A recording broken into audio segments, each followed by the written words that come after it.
Hey guys, this is Tribe of Judah here. I am going to bring you a video today on about a question that my older self could not answer.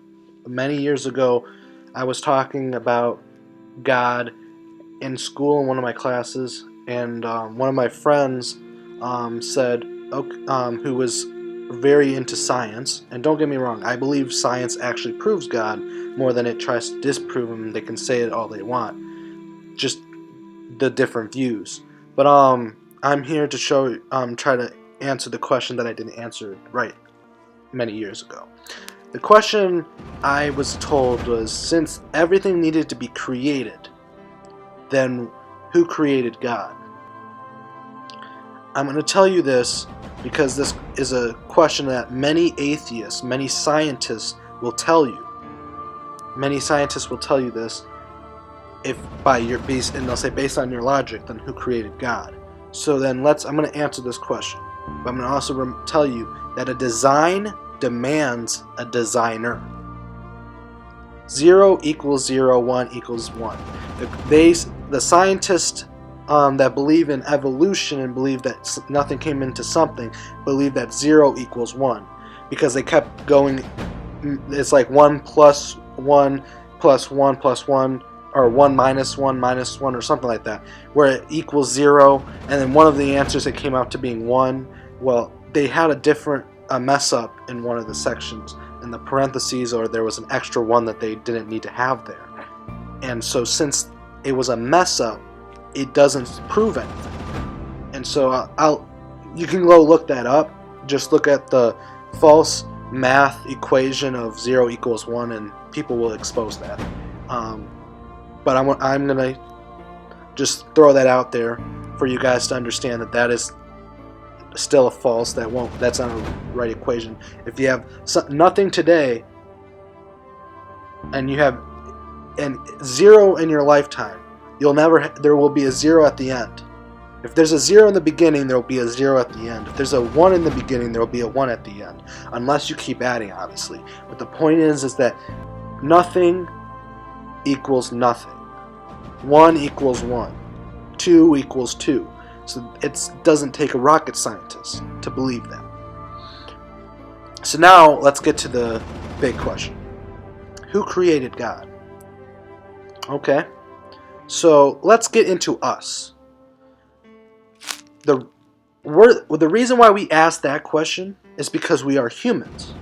And human beings, anything that is of a being, needs to have a cause, because anything that has a being, that is a being, has a beginning, and anything that has a beginning needs a cause for their existence. And since we were created, because if we were beings, we needed to be created, and if we were designed, we need a designer, and that design, it has to be outside of the creation. So if you actually use the laws of science and what they tell you, it would prove that there has to be a creator. And so since we are affected by time, space, and matter, and we are beings, and we had a beginning, we needed a cause, we needed a designer, because design demands a designer. And it wouldn't make sense, the creation inside the creation, and all that type of stuff, and we making, you know what I mean, or a computer inside of the computer. And so since we are beings, we need a cause for our existence. But let's note, is God affected by time, space, or matter? And is he a being? Because he isn't. He's eternal. He's not affected by time, space, or matter. He can go through his creation, out of it, and outside of it. He's not affected by time, space, or matter.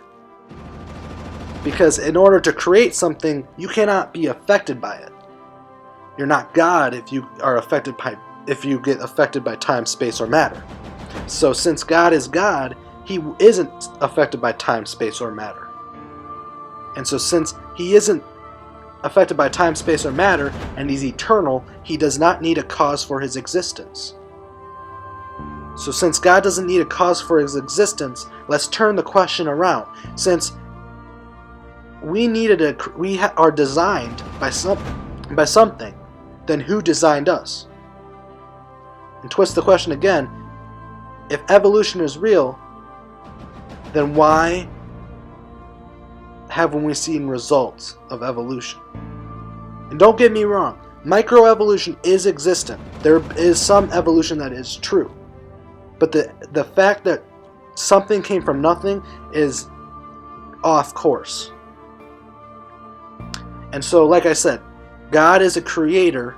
He is not affected by time, space, or matter. He's not affected by that type of stuff. And since he's eternal, he doesn't need a cause. And since we are beings, we need a cause. And people say, well, the Big Bang happened millions of years ago. Well, yeah, okay. But what caused the Big Bang? You see that you still didn't get to the cause. You just said the Big Bang happened randomly. Okay, that could be true. There was a Big Bang that spread it out the whole entire universe, right? But what started the Big Bang? Because, again, that just gets you closer, but that isn't the cause. The cause of the Big Bang had to be outside of the Big Bang.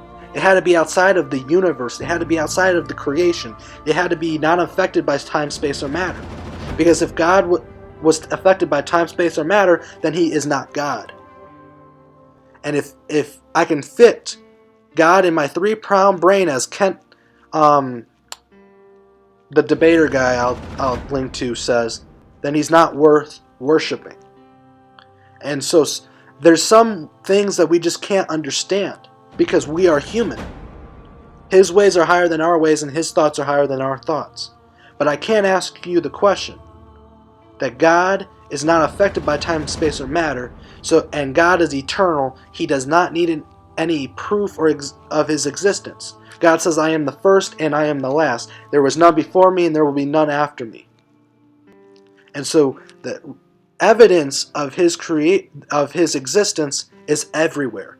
By the stars in the universe, by the dirt on the ground, by the worms, by the animals, by the bugs, by the trees.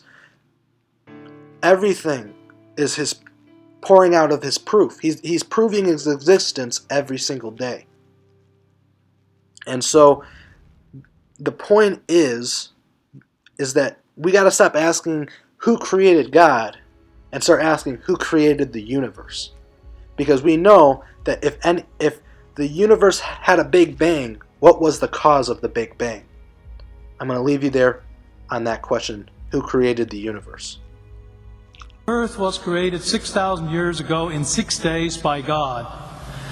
I am confused. Being philosophically consistent and being a very honest person, I'm sure you can tell me where God came from. And in addition, once you've told me where God comes from, please try to clarify how you can figure that a spiritual force can have an impact on a material universe to create it. I think that some years ago we already talked about that kind of thing in philosophical circles at any rate, by posing the question, if angels are made of spiritual matter and a pen is made of material matter and spiritual matter displaces no space, how many angels can dance on the tip of a pen? I have a sense of sort of reversal experience here, but please do, go ahead. You got 5 minutes. Now, I just want to know which question. That's all right. You may take the rest of the minute. We're supposed to do one question at a time. Which one would you like? That was part of the format for the debate. So which I want you to fill in the story of the rest of the beginning of the universe. God, spiritual matter, impact on material matter. Okay. So 2 questions. All right. Go ahead.